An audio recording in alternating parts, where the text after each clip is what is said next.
Hello and welcome to the April edition of Community Connect, brought to you by the Marshall Chamber of Commerce. Thanks for watching again this month. Our guest this month is Michele Leiniger. Michele is the director of the Marshall Lyon County Library. Thanks for being here. Good to be here. So let's talk about March. Before we'll get to Michele here in a few minutes. Talk about all the good things that's going on there. State of the City address was on March 8th. This is the 5th year we've held this event already. If you think back, it was one of the last events that we actually had in 2020 when we rolled out the new brand for the city of Marshall before COVID hit. So it is the 5th year. Michele, you were there. We had about 130 people there. It's always good to hear about all the good things that Marshall has to offer. Yes, it was very informative, and we often get a lot of questions about what's going on in the community, so it's good to go to those kinds of things and really have all the information in one place. Yeah, it was well done. Mayor Burns and Sharon Hansen make it for a really good team, and they complement each other very nicely. Traveling Trivia is officially back thanks to Push Play Entertainment. For those that are interested in future events, be sure to follow the Push Play Entertainment Facebook page. It also can be found on our event calendar on our website. It makes for a fun night out. You go there with a team of 4. They have different themes of trivia, so give it a try, and obviously it'll always help out our businesses in the area too. The annual Shamrock Shuffle had to go virtual this year, which was no fun for our runners, but they had to stick around inside. Not only was like 5 to 10 degrees below zero on that Saturday, the roads are really, really bad. So the YMCA decided not to have them running on icy roads. So thanks to everybody that's still stuck with it, did the virtual route on March 18th. That same day, the annual Southwest Figure Skating Club Spring Performance was held at the Red Baron Arena. In fact, this was the last event at the Red Baron Arena before the action ice comes off, before Expo season kicks in. And then, believe it or not, the figure skating club has been around for like 30 years, and a lot of people don't even realize that. So thanks to all the families that still drove in that day. I know one of the families still comes in from Slayton. There's a family from a couple from RTR, from Minneota, that had to deal with the bad roads that weekend for a fun night out. The second annual CEO, which stands for Creating Entrepreneurial Opportunities, and CIE, which stands for Center of Innovation Entrepreneurship, a student entrepreneurship conference was held here on the 24th on campus. We had about 75 students that went through a business pitch competition. So the CEO chapters included Lyon and Murray, down in Laverne, and West Central, which is all the towns west of Wilmer. And we had 75 young entrepreneurs that hopefully will be starting up a business at some time, doing a business pitch competition. I tell you what, Michele, I mean, it was just good to see youth entrepreneurship at its finest on that day. I know you weren't there on that day, but if you were, you've been super impressed to see all these kids trying to pitch their businesses and try to get advice on how to run a business. That same weekend, the Culligan Water Home Show was held at the Red Baron Arena. You're not going to believe this number. There was a whopping 2,334 people that came through the door that weekend, Friday through Sunday. This is the Red Baron Arena, the first big event. Have you ever been to the home show? I have been. I didn't get to go this year, but yeah, with that amount of people, no one missed me, I'm sure. Yeah, right. Over 2,300 people came to the Red Baron. It was so great. Obviously the businesses were thrilled. The Marshall Radio was really thrilled. So thanks to everybody that came out. It was just cold enough where people didn't really want to stick around at home. They wanted to get out of the house. So great job, Aaron and the team at Marshall Radio. The final event was actually, we're going to highlight, was actually this past Saturday on April 1st. And it was the Pheasants Forever Banquet that was held, I believe that was held at the Red Baron Arena as well. I was told, I didn't go, but they had about 300 people attend.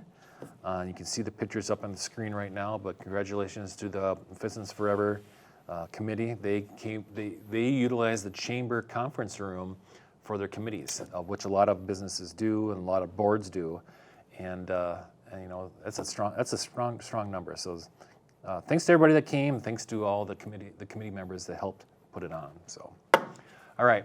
So let's get to our guest. Again, Michele is here from the Marshall Lyon County Library. Of course, it's a larger family It's not just Marshall, there's a few other libraries that are connected as well. But Michele, last time you were the guest on here, it was right in the dirty parts of the pandemic, the part of the pandemic that nobody ever wants to go back to. Has the library recovered sufficiently to say that you are back to business as usual? We are. It's exciting to see not only families coming back, but also a number of people have moved to the area in the last couple of years, and they seem to come to the library right away to get their library card, which we're very excited about. One of the things that we noticed over the course of the pandemic and in the last year is while we're recovering some of those statistical points like circulation and people visiting, we have noticed that we're seeing wider ranges of people, especially in ages. And it used to be that there were certain times you would expect certain families or older people to come. Now it doesn't matter what time it is. We're busier in the evenings than we ever have been. And again, circulation has really come back.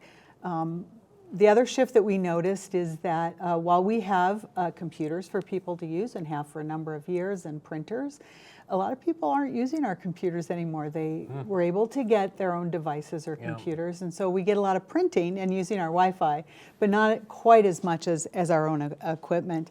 But we love having people hang out. We have magazines and newspapers. A lot of people come in and read. We have a puzzle on a table, always going.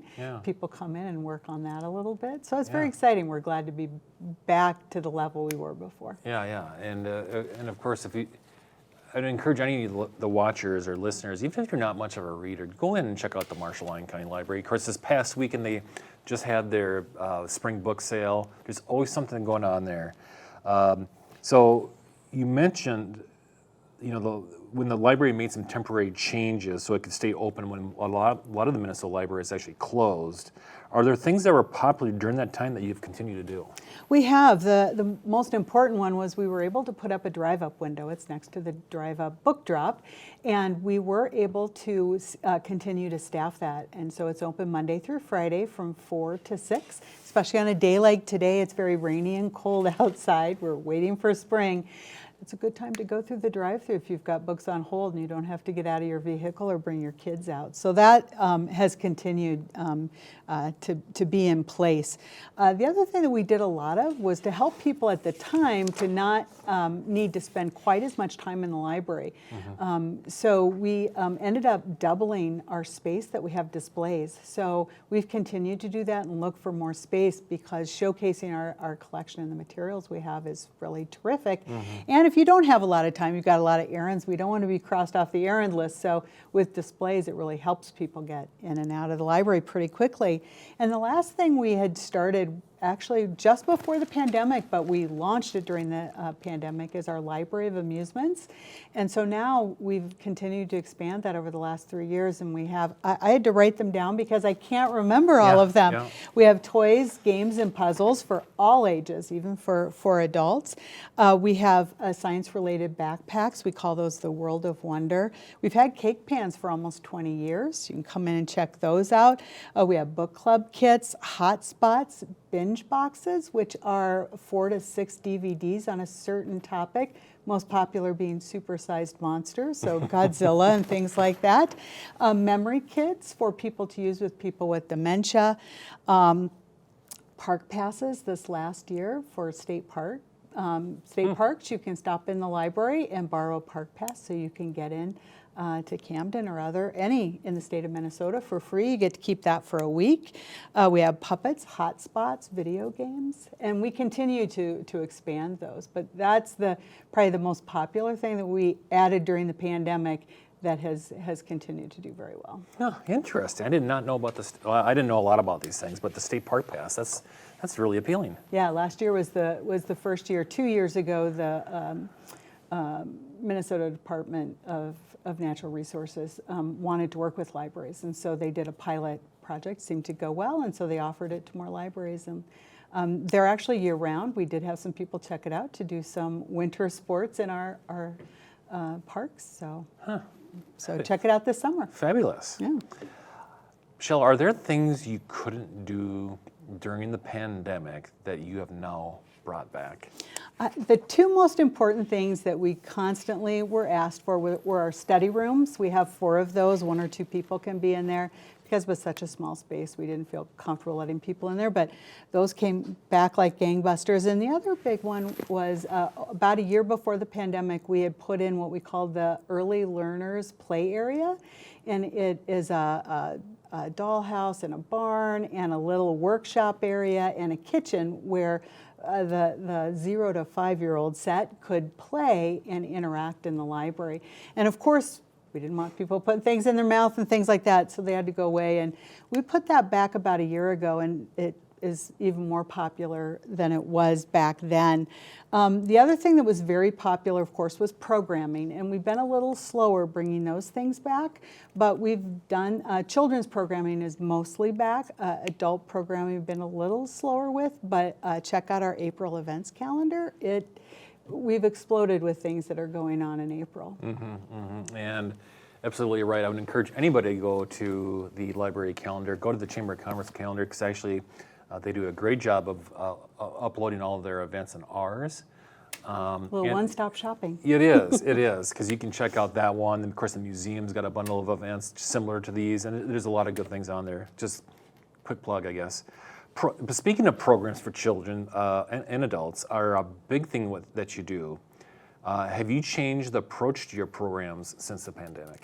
We did try a few things during the pandemic, mostly online. We also videotaped story times. Those were somewhat popular, but things on Zoom, for example, were never that wildly popular. And we've done a couple things in the last year, and they continue not to be very popular. People want to come in person, so we're slowly bringing those things back. So I would say we really haven't changed the approach, even though we've tried different things. They weren't quite as popular. Of course, story times have come back full force. We have a baby story time on Mondays at 10:15. Thursdays are older toddler to preschool age. That's also at 10:15. And special this month, we have a sing-along story time. Kids love music and to sing along, and that's on Tuesdays. In fact, this morning we had a nice group in today.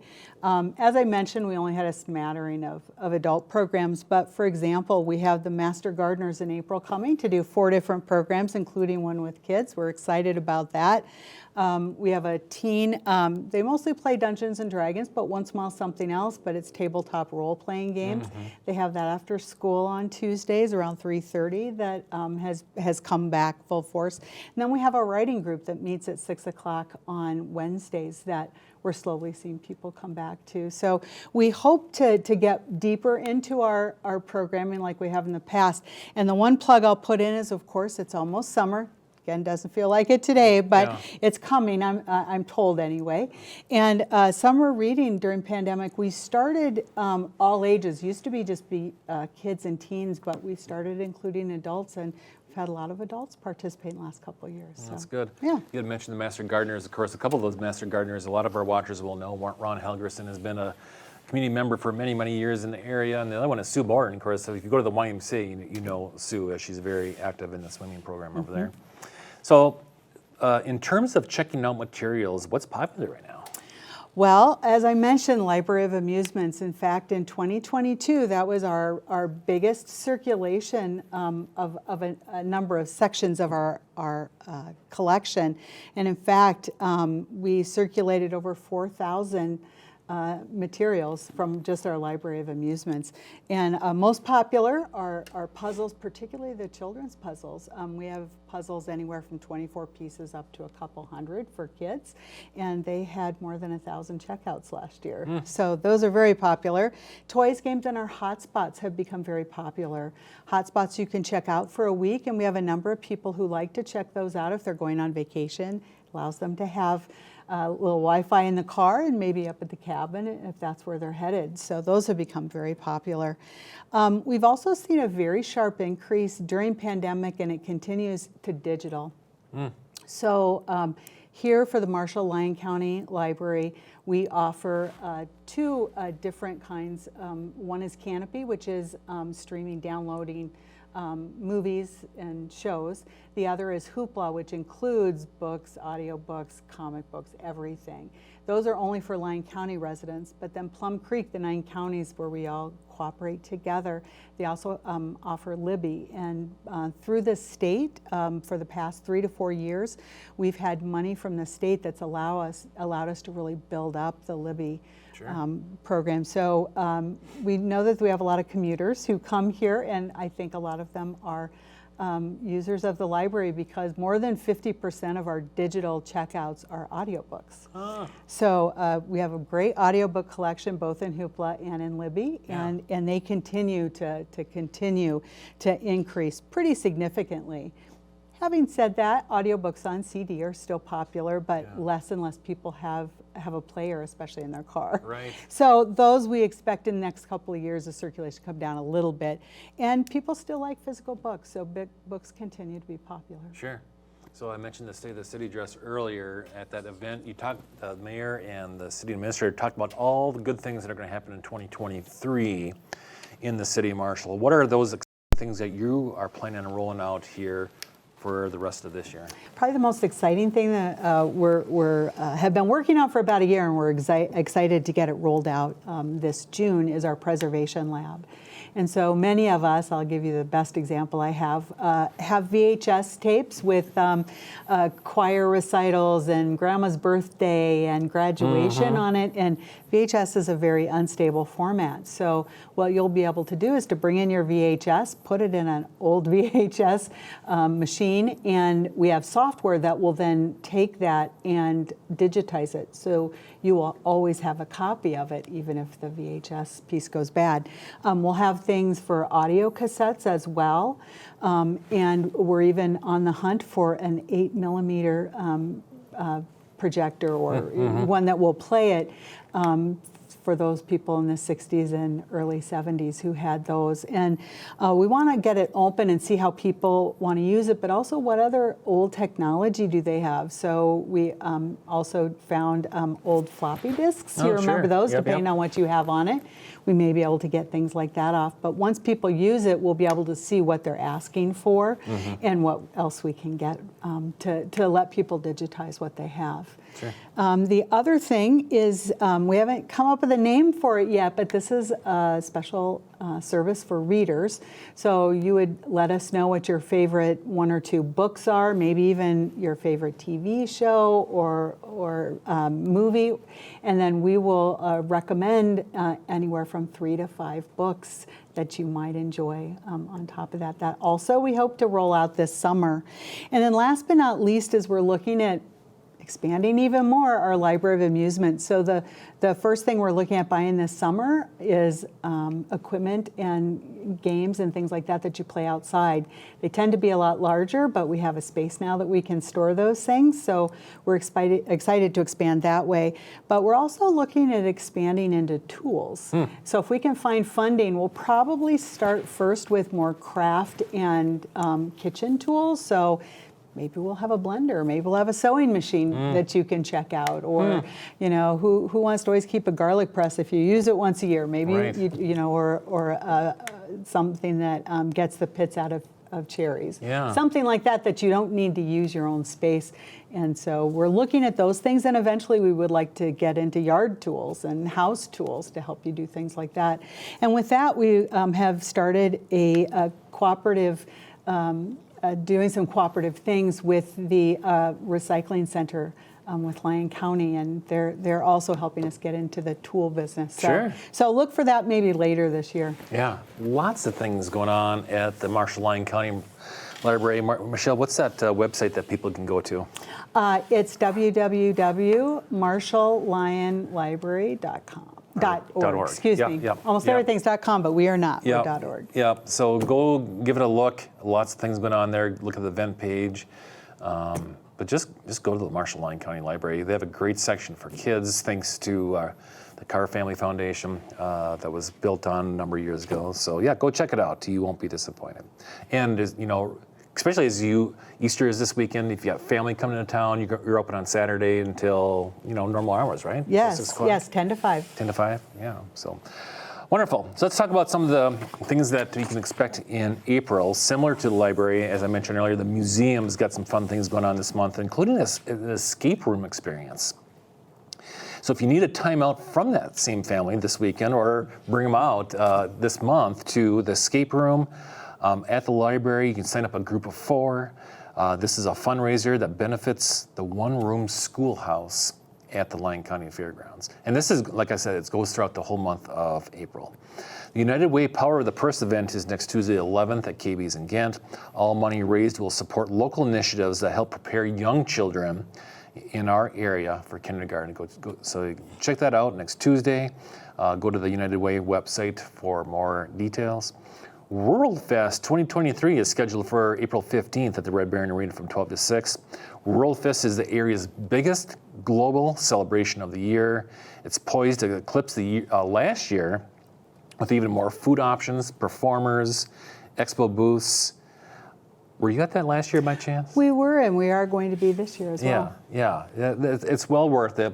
The amount of culture out there, the different kind of foods you get to try, it's well worth your time. Speaking of well worth your time, and what I'd love to see is youth, as I mentioned, youth entrepreneurs. On April 22nd at the YMCA is the 2nd annual Spring Kindle Market. The Kindle Market is made up of youth entrepreneurs that are going to be set up at a table to talk about their businesses. So you might see is kids from the CEO group that I mentioned, all the way down to I've seen 5-year-olds and 6-year-olds that were trying to sell their Christmas ornaments because they do it twice a year. They do it right before Christmas, and they do it again in the spring. Have you been to that? I have once. It was lovely. Oh gosh, it just makes me smile. I mean, again, if all these kids went on and did these businesses long term, oh man, that'd be so great. Prairie Home Hospice is holding their annual event on the 22nd. This has been going on for 38 years. This is going to be downtown at Atlantic Place on the 22nd. The theme this year is the Roaring 20s, and this event starts at 5 o'clock. The annual Rock on Ice event has been rescheduled for the 28th. There are 3 time frames, 5 o'clock, 6:30, and 7:30, all at the Red Baron Arena. It was supposed to be this past Saturday or Friday, but of course we didn't have great weather again last Friday night, so they rescheduled it. And of course, there's a number of chamber events as well that you can count on this month, including an event I want to highlight. It's called Let's Connect. At Let's Connect, you can stand and talk about your business in front of 30 to 35 other business people. You can talk about whatever you want about it, as long as it's about your business. You can talk about if you're needing help. You can talk about some of your fundraiser or some of your events. 8 o'clock to 9 o'clock on April 20th, and there's no cost, and we hold this event every other month at the American Inn. So all of these events can be found on our website at marshallmn.org.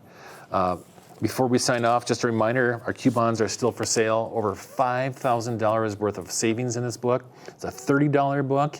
If you don't buy one, you're actually losing money. And trust me when I say that. So again, thanks again for tuning in to our April edition. And thank you so much, Michele, for being here. Our guest next month is going to be Marshall Police Chief Jim Marshall. So everybody have a happy Easter this weekend, and we'll see you again next month.